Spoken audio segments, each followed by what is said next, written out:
Good morning, student. In your previous topic, law of conservation of momentum का derivation मैंने करवाया था. Derivation means मैंने ये प्रूव करके दिखाया था कि बिफोर कोलिजन मोमेंटम और आफ्टर कोलिजन मोमेंटम क्या होते हैं, इक्वल और अपोजिट होते हैं. या यूं कह सकते हैं जो टोटल सिस्टम का मोमेंटम जो होता है दोनों को यदि हम जोड़ें तो वो जीरो के बराबर आता है. ये हमारा पहले वाला टॉपिक था. आज उसके कुछ एप्लीकेशंस हैं. एप्लीकेशंस की बात करें तो उसके यूजेस हैं कि हमारे लॉ ऑफ कंजर्वेशन मोमेंटम का यूज कहां होता है. तो एक्चुअली रिकॉइल ऑफ गन और flight of rocket. Recoil of gun, आप लोगों ने गन देखी है सामने बेटा.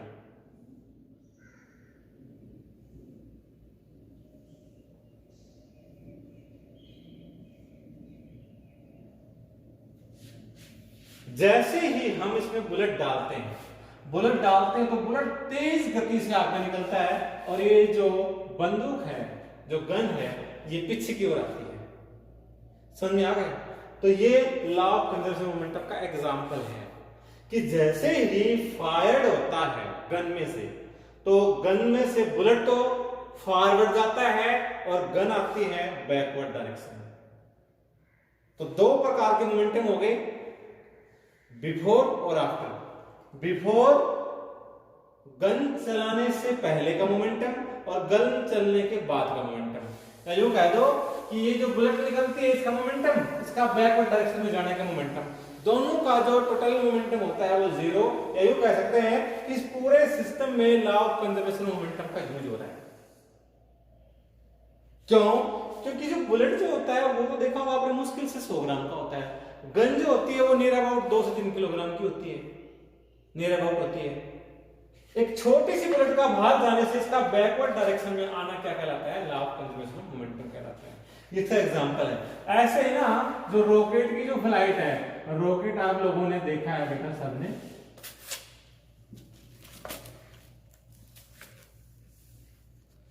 जैसे ही हॉट गैसेस नीचे की ओर निकलती हैं, रॉकेट ऊपर की ओर जाता है.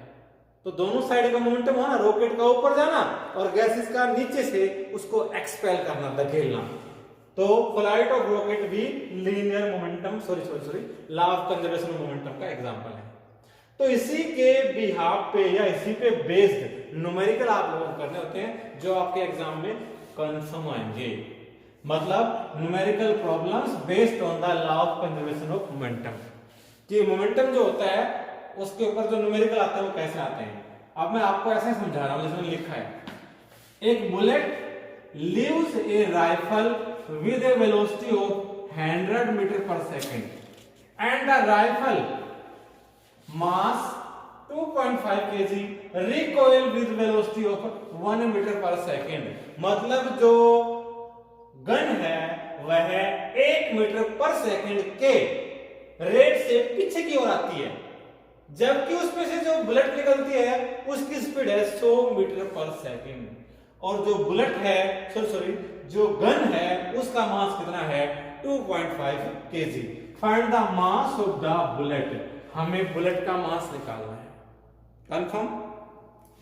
तो भैया जो राइफल है, मास ऑफ राइफल का जो मास है उसको लिख लो m1 कितना है, 2.5 kg. क्लियर है? राइफल किस वेलोसिटी से, जो राइफल है उसकी initial velocity,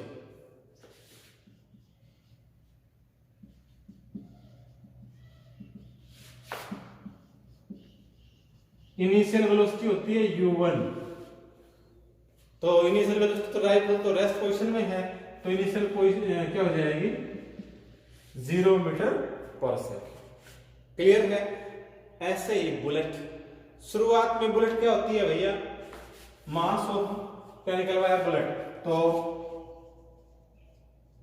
mass of bullet m2 कितना आया भाई, नहीं पता.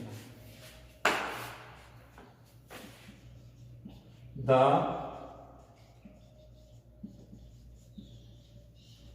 इनिशियल वेलोसिटी अब बात करो initial velocity.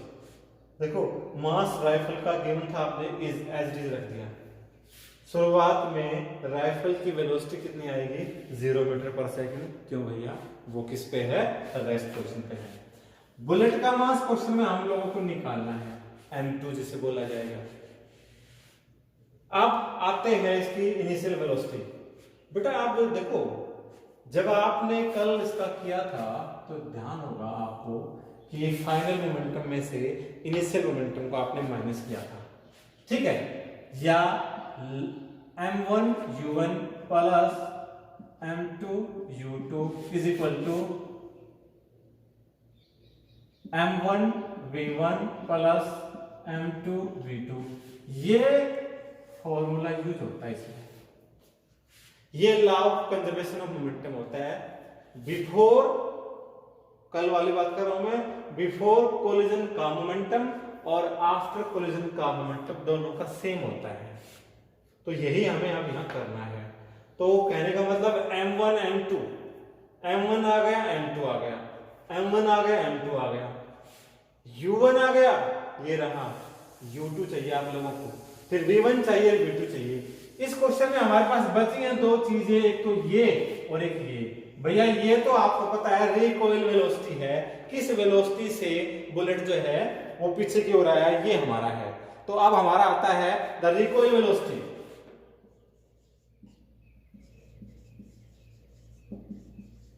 Of bullet. Recoil velocity of bullet को तुम क्या लिखो भैया? v1,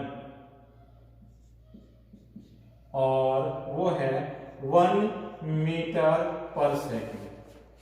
भाई एक चीज का ध्यान रखना, बुलेट तो गई है आगे की ओर और रिकॉइल वेलोसिटी होती है वापस उल्टी, तो यहां पर बेटा नेगेटिव साइन लगेगा, ध्यान रखना इस चीज का, ये बहुत जरूरी है आप लोगों के लिए। और फाइनल वेलोसिटी कितनी है?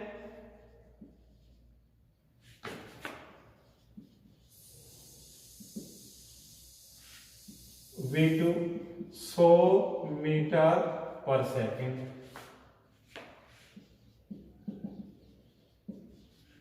ये इनिशियल वेलोसिटी थी u2। अब देखो आपके पास सब कुछ है, m1 m2 u1 u2 v1 v2, ये सारे इसमें पुट कर देते हैं हम। m1 मास कितना है भाई? 2.5, u1 0, m2 नहीं दे रखा है, नहीं दे रखा है तो यहां पे लिख लो, चलो यहां पे ना x किलोमीटर, और भैया u2 कितना है? 0 is equal to m1 2.5 v1 -1 plus m2